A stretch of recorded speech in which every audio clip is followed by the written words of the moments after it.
नांदेडमध्ये मन हेलावून टाकणारी घटना घडली आहे. वर्षापूर्वी लग्न झालेल्या एका विवाहितेच्या हुंड्यांच्या पैशासाठी पतीसह सासरच्या मंडळींनी चटके देऊन खून केला. यामुळे एकच खळबळ उडाली. याबाबत पोलीस तपास करत आहेत.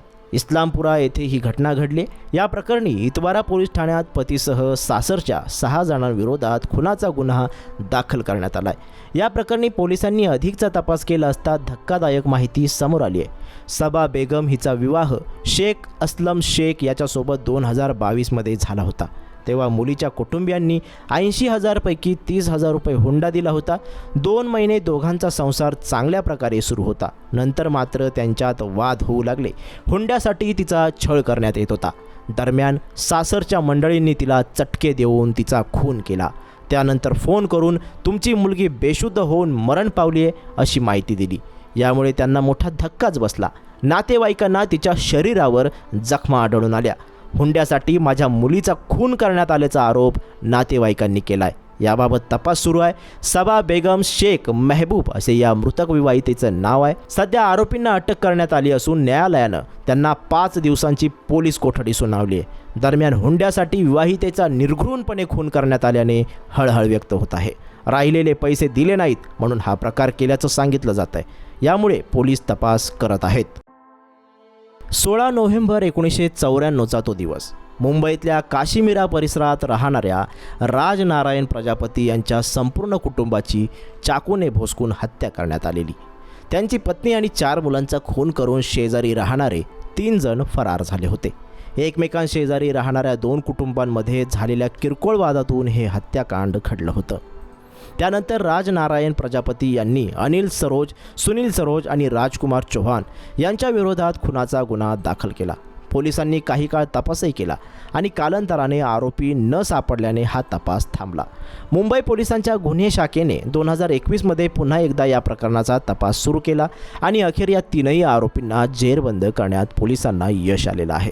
सुमारे 3 दशकं फरार असणाऱ्या या आरोपींपैकी 2 जण उत्तर प्रदेशात मांत्रिक म्हणून काम करत होते, तर 1 जण कतारमध्ये जाऊन काम करू लागला होता.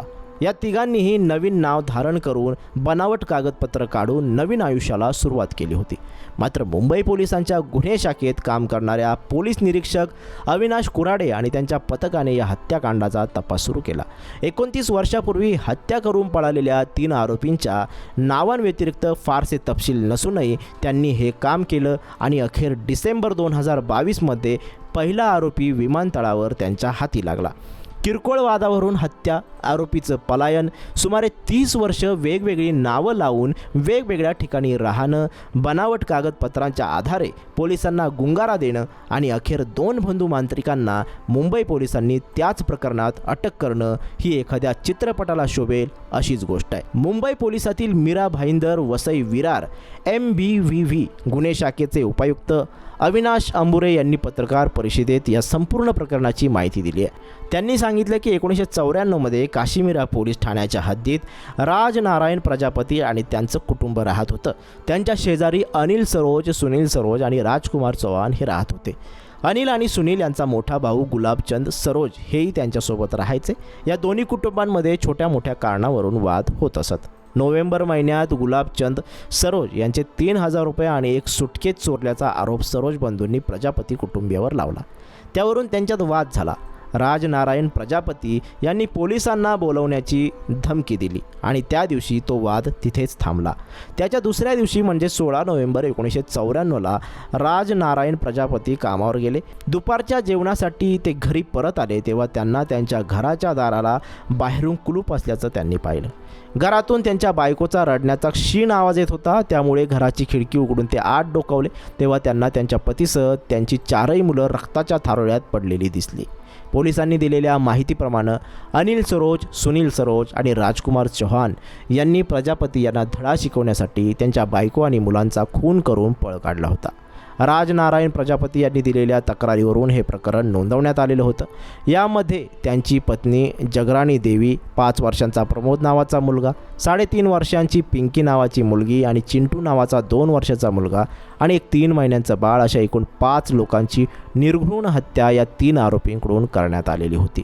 राजनारायण प्रजापती यांनी दिलेल्या फिर्यादीवरून या 3 आरोपींविरुद्ध भारतीय दंडविधानाच्या कलम 302 आणि 201 अंतर्गत गुन्हा दाखल करण्यात आलेला होता. पोलिसांनी या आरोपींना पकडण्याचे अनेक प्रयत्न केले, पण त्यात त्यांना यश मिळाले नाही. अखेर हे आरोपी न सापडू शकल्याने पोलिसांनी या प्रकरणाचा तपास थांबवला होता. 2021 या प्रकरणाचा तपास सुरू झाला आणि त्यातील राजकुमार चौहान उर्फ काळ्या याच्या विरुद्ध पोलिसांनी लुकआउट नोटीस काढली होती. काळ्या हा नोकरीसाठी कतारला पळून गेलेला होता. तो भारतात परतला तेव्हा विमानतळावरून पोलिसांनी त्याला अटक केली. काळ्याला अटक केल्यानंतर प्रकरणाचा तपास पुढे सरकला आणि उर्वरित 2 आरोपींच्या संभाव्य ठिकाणांची माहिती पोलिसांना मिळाली. पोलीस उपायुक्त अविनाश अंबुरे यांनी सांगितल्याप्रमाणे अनिल सरोज, सुनील सरोज आता अंदाजे 50 वर्षांचे आहेत. गुन्हा घडला त्यावेळी त्यांचं वय 27 वर्षे असावं. अनिल आणि सुनील यांचा तपास सुरू होता तेव्हा पोलिसांना उत्तर प्रदेश STFने आरोपी उत्तर प्रदेशात तांत्रिक म्हणून राहत असल्याची माहिती दिली. त्यावरून अनिल सरोज हा उत्तर प्रदेशाच्या जौनपूरमध्ये विजय या नावाने आधार कार्ड, राशन कार्ड काढून राहत होता आणि सुनील हा संजय या नावाची कागदपत्रे काढून तिथे राहत होता. हे पोलिसांना कळलं. जौनपूर आणि वाराणसी जिल्ह्याच्या गावांमध्ये जाऊन हे दोघे भूतबाधा उतरवण्याच्या नावाखाली लोकांना लुटत होते. पोलिसांना या दोघांची माहिती मिळताच गुन्हे शाखेचे एक पथक थेट वाराणसीला पोहोचलं. वाराणसीतल्या सारंगनाथ मंदिरात राहून या पथकानं पुढील तपास केला.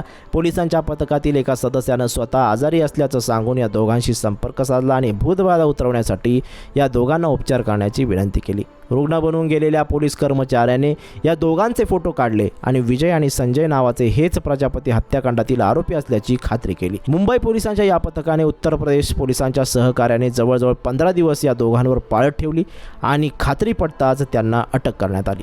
मागील काही वर्षांपासून हे दोघे मांत्रिक बनवून त्या भागात राहत होते याची माहिती पोलिसांना मिळाली होती. त्याआधी दिल्ली, हरियाणामध्ये वेगवेगळ्या ठिकाणी राहून अनेक कामं केली, मोलमजुरी केली. एवढंच काय, त्यांच्या नातेवाईकांनाही माहिती नव्हतं की ते कुठे आहेत. त्यामुळे पोलिसांसमोर त्यांचा शोध घेण्याचं मोठं आव्हान होतं, असं अविनाश अंबुरे म्हणाले. एवढ्या वर्षांनी आरोपींना अटक करण्यात मुंबई पोलिसांना यश मिळालेलं असलं तरी त्यांच्या विरोधात लावलेले आरोप सिद्ध करणं हे एक आव्हान असल्याचं अंबुरे यांनी कबूल केलं. त्यावेळेस साक्षीदार, गुन्ह्याचे तपशील तपासून या गुन्ह्यात आरोपींना शिक्षा मिळावी यासाठी पोलीस प्रयत्न करणार असल्याचंही ते म्हणाले.